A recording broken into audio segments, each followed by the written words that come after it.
So imagine if this is the hypothetical strand of stretches of two strands of DNA which I have written. So we know that the rule is, but the reading of the mother strand is always from 3' to 5', in addition to the new strand, whether it is a DNA formation, that means replication, or whether it is the RNA formation or the transcription.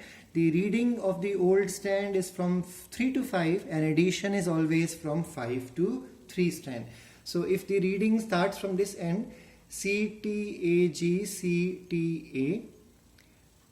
so the reading is going to be in this direction, and the strand formed would be 5' to 3'. Remember, this is DNA, and these are the two strands of the RNA. So now what will happen? I have used the complementarity rule. So this is the stretch of the RNA formed, and if this one is the reading strand, then you start reading from the 3' end and go in this direction. So the RNA formed would be this. Now why I have written this, because I want now you to understand from here that codon topic we have already covered. Remember, this we have done before. So when you compare the information of the messenger RNA from this checker box, you will find one thing, that first of all, put them into brackets of triplets, because triplets are codon. Information goes in the form of codons. Now what I have done is I have put a bracket around three of them. This is extra, so just leave it, because we just have to understand the concept. Then these two, and then extra, just leave this one.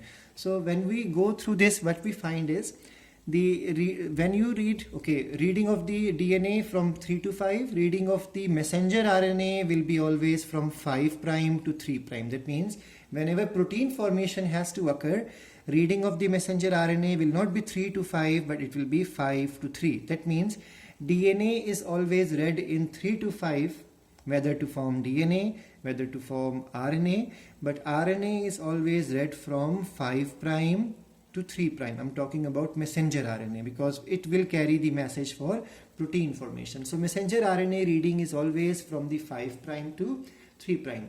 So this is one codon, second codon, and in this case this is the next codon and next codon. Now you can easily see both of them are complementary, so these are also complementary, but this codon codes for aspartic acid, codes for aspartic acid, and this codon codes for asparagine. These are two acidic amino acids.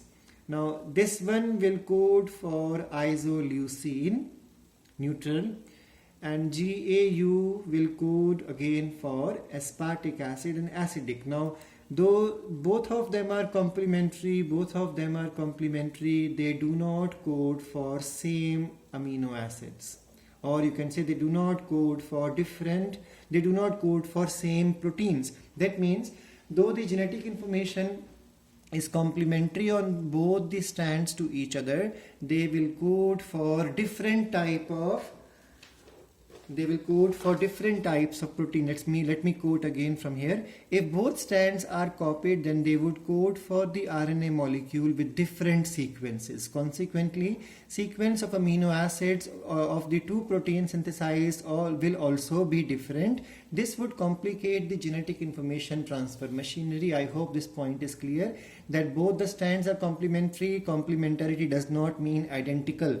They are going to be coding for different amino acids, and because amino acids are different, protein formed also would be different. Second reason is, let me read again. Being complementary, the two strands may become double-stranded. So now we know that these two strands are complementary. If in case they come close and develop the hydrogen bonds, then this will turn into a double-strand RNA. And double-strand RNA means non-functional RNA, because so far we have already learned this concept from the beginning, that to save information, double-stranded nature is important, but to transfer information, single-stranded nature is important, so that it becomes reactive. So these are the two reasons explained even in the NCERT regarding why two strands are used for replication and why one strand is used for the formation of RNA. This is the point. This whole paragraph talks about the same thing. Now this brings us to the next topic as per the NCERT. Now the next topic in NCERT is the transcription unit. So we are going to learn this concept now.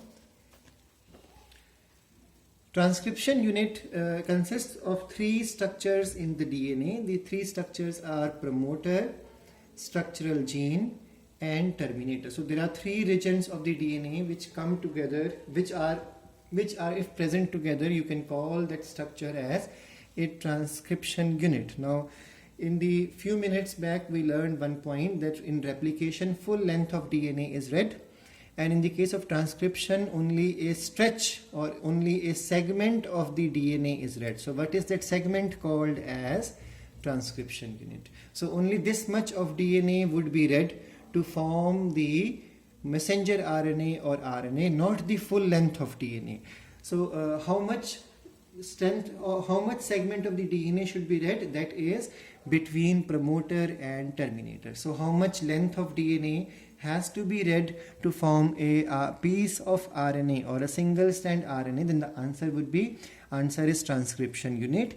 And what is the length of the transcription unit? So it varies from unit to unit, but the main hint is, but it starts with one promoter and it ends with one terminator. So whenever transcription occurs, the enzyme will come. The enzyme would be called as RNA polymerase enzyme, and because it is dependent on DNA, it can also be called as DNA dependent RNA polymerase enzyme. So few minutes back I was talking about DNA dependent DNA polymerase enzyme in replication. Now we are talking about DNA dependent RNA polymerase enzyme. This is another difference between replication and transcription. So what will happen?